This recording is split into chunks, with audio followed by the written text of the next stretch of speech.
ఇక్కడైతే మా ప్రయాణం మొదలైపోయింది. ఎక్కడికంటే ఫస్ట్ అయితే పూణే నుంచి మా డెస్టినేషన్ వచ్చేసి హైదరాబాద్. అక్కడ నుండి మళ్ళీ ట్రావెల్ చేసి వెళ్ళాలి. జస్ట్ షార్ట్ 2 days ట్రిప్ మాత్రమే. కానీ బోల్డ్ అంతా కవర్ చేయాలి, బోల్డ్ అంత మందిని కలవాలి. అదంతా నేనైతే లాంగ్ వీడియోస్ షూట్ చేసి పెట్టుకున్నాను. బట్ వర్క్ వల్ల నాకు అసలు పోస్ట్ చేయడం కూడా అవ్వట్లేదు ఎడిట్ చేసి.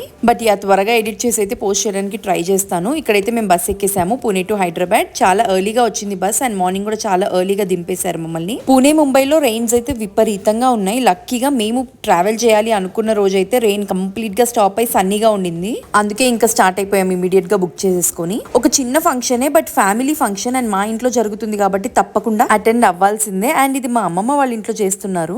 ఇంకా నేను రానులే అంటే అమ్మమ్మ అయితే చాలా బాధపడుతుంది. అండ్ మోర్ ఓవర్ నేను 1.5 year అయిపోయింది అమ్మమ్మని చూసి అండ్ మా ఊరెళ్ళి. చాలా చిన్న ఫంక్షన్ అయినప్పటికీ వాళ్ళకి మాత్రం ఎవరున్నారు మేమే కదా అనిపించింది. సో ఇంకా దేవుడి దయ వల్ల వర్షం కూడా ఆగిపోయింది. ఇంకా మేమైతే బయలుదేరిపోయాము. ఫంక్షన్ ఎలా జరిగింది ఏంటి అనేది కమింగ్ వీడియోస్ లో చూద్దాం.